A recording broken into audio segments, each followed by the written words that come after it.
On the 25th of June 1983, 4-year-old Nylene Marshall vanished while on a trip with her mother and stepfather to Elkhorn Mountains. That day, the Marshalls and several other families travelled to a picnic area in the Helena National Forest.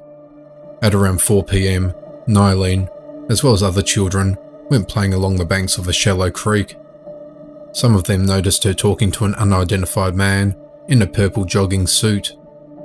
He tried to get her to play Follow the Shadow. He was the last person to be seen with her before she vanished. For 10 days, an extensive search was conducted. However, there was no indication of her whereabouts. The parents were certain that she'd been taken. They also distributed thousands of missing person flyers across the country. On the 27th of November 1985, the Centre for Missing Children received an anonymous call from a man who claimed that he had Nylene. 2 months later, an organisation called Child Find of America received a typed letter from him. He claimed that he was raising her as his own child and that he now called her Kay. He also claimed that he loved her and was taking good care of her and did not plan on returning her to her parents. Over the next 6 months, Child Find of America received 2 more letters and another 2 phone calls from the man. They came from Madison, Wisconsin. The FBI was able to trace some of the calls to specific phone booths there and Edgerton.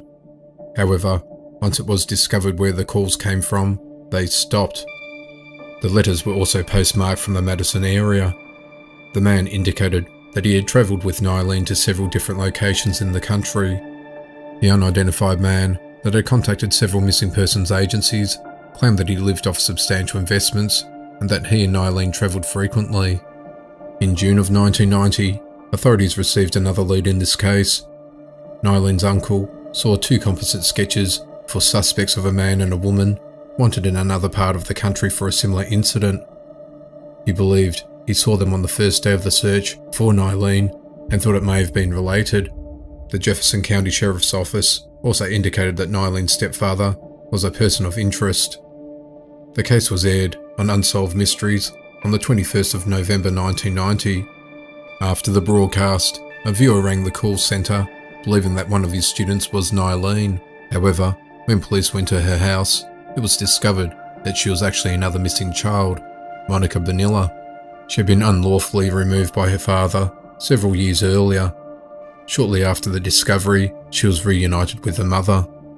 In 1998, investigators looked into the possibility that a 19-year-old Oklahoma woman named Helena was actually Nylene. She was taken to an Oklahoma hospital to give birth.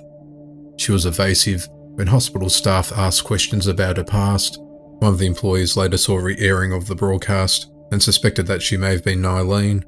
She remembered very little of her childhood and believed that her mother's name was Nylene. She agreed to have a DNA test and compared that to Nylene's parents. It was not known what the test results revealed. Sadly, Nylene's disappearance remains a mystery. Her mother, Nancy, had her life taken in Mexico in 1995, and it's unknown whether this was connected to Nylene's disappearance. If Nylene is still alive, she would now be 41. The case remains unsolved. In 1974, 17-year-old Amy Billig lived in the Coconut Grove neighbourhood of Miami, Florida, with her parents Susan and Ned and a 16-year-old brother Josh. The family had moved there from Oyster Bay, New York 6 years earlier, and Ned owned a local art gallery. She was a student who enjoyed playing the flute and guitar and was thinking about going into acting. At around midday on the 5th of March 1974, she came home from school for lunch. She then decided to hitchhike along Main Highway in Coconut Grove to her father's office, which was less than a mile away, to borrow money from him so she could meet with friends later that day. On her way there, she vanished, never to be seen again. The last people to see her were construction workers and noticed that she was holding out her thumb. A few days later, 16-year-old twins Charles and Larry Glasser claimed to have had her in their possession and demanded $30,000, but police discovered this was not true and arrested them. Investigators interviewed Amy's family, friends and neighbours, but they could not find any trace of her. They never believed she vanished voluntarily. Shortly after she disappeared, the camera was found at the Wildwood exit on the Florida Turnpike which was handed in to the police. Many of the photos were overexposed, and a few decent ones had no further clue to her whereabouts. 12 days later, Amy's mother Susan received tips that she might have been taken by a motorbike gang called the Outlaws and taken cross-country. She learned that they came through Coconut Grove at the time she went missing. A family friend who had done legal work for the Outlaws arranged a meeting between Amy's parents and two gang members. Although the men claimed to not have seen Amy personally, they confirmed that other gang members have taken other women in the past in exchange for a credit card or a bike. The men promised to ask the other members about Amy, but they were never able to provide any information. Susan soon heard from a woman named Gina Andrew, who had been taken by a biker gang at the age of 12, but she managed to escape 5 years later. She claimed that she'd been sold for money, motorbikes, and biker outfits. 3 months after Amy's disappearance, Susan tracked down the Outlaws to Orlando, 160 miles away. She questioned dozens of people in the area. A convenience store manager remembered seeing Amy being accompanied by at least 2 bikers. The manager recalled that she always bought vegetable soup. This was important because she had been a committed vegetarian. Susan was certain that it was her. However, a year and a half would pass before Susan received another lead. On the 9th of January 1976, a biker named Dave contacted her after seeing a picture of Amy in the newspaper. He claimed that he had Amy in his possession at one time. He agreed to talk to her, but only at his house. He acted nervous while she was there, believing that they had been followed. When shown a clearer picture of Amy, he was certain that the girl was her. He described her as quiet, like a mute. He also described a hidden scar on her body, which Susan never divulged publicly. This made her certain that the girl was Amy. Dave agreed to try and contact the person who he believed had Amy. A few weeks later, he contacted Susan and claimed that she was in Tulsa, Oklahoma. They met there and tried searching for her.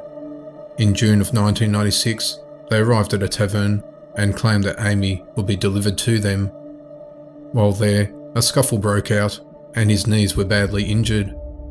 Susan was whisked away and placed in a cab by one of the other bikers. She never saw Dave again, and he blocked her from all contact, fearing for his safety. He did, however, tell her attorney that Amy was in Seattle. In November of 1977, Susan travelled to Seattle, even though she had suffered a heart attack a few months earlier. She frequented bars, tattoo parlours, and motorcycle shops.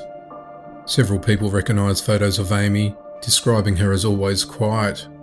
Once again, however, she failed to locate her daughter. 18 months later, in the winter of 1979, an anonymous mail caller told Susan that Amy was at a remote truck stop outside of Reno, Nevada, and that she desperately needed help. FBI agents learned that the biker gang had been there briefly, but there's no way to verify if Amy was with them. Years had passed. Then in 1992, Susan was contacted by a private investigator, Virginia Snyder. She and a British investigator were working on a case when they received a tip about Amy. The investigator was in a post office in Falmouth, England, when he was approached by an American biker.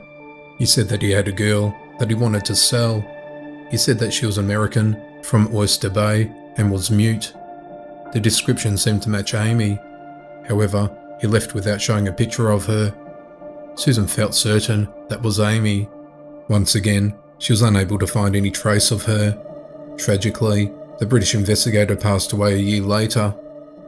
Virginia believed that Amy was still alive, that is, if she managed to survive the first few years. Investigators had the opinion that she wouldn't be after all this time. Susan desperately wanted to know what happened to her. Sadly, Ned passed away of lung cancer in 1992. Following Amy's disappearance, her family received multiple harassing phone calls from a man who claimed that she was being held captive by members of a sordid ring. He tormented Susan over 20 years, often calling her through payphones. However, in 1995, he used a cell phone to make harassing calls. FBI agents were finally able to trace the call to a man named Henry Blair, who worked for the US Customs Department. He claimed that his obsessive-compulsive disorder and alcoholism caused him to harass Susan. He later claimed to never have known Amy. He was sentenced to 2 years in prison for harassment and lost a suit to Susan, who received a $5 million settlement. Despite claiming not to have known Amy, he was considered a person of interest in the case. In one of Amy's photos, there was a white van, identical in colour and model to the one that he owned in 1974. Also, in her diary, she described a man named Hank. He wanted to take her to South America. At the same time, Blair's job as a customs agent was sending him to Argentina. Interestingly, his nickname is Hank. Officially though, he was not positively linked to her disappearance, and he proclaims his innocence. In December of 1997, the wife of the former Outlaws member Paul Branch said he confessed to her just prior to passing away that Amy had been administered illicit substances. The members then had their way with her and then took her life within hours of grabbing her off the streets. It was claimed that her body was then thrown into the Florida Everglades. The police were able to verify several details of this account. Her camera was found near Wildwood, which would have been on the route the Outlaws took travelling north. Despite the confession, her remains have yet to be found.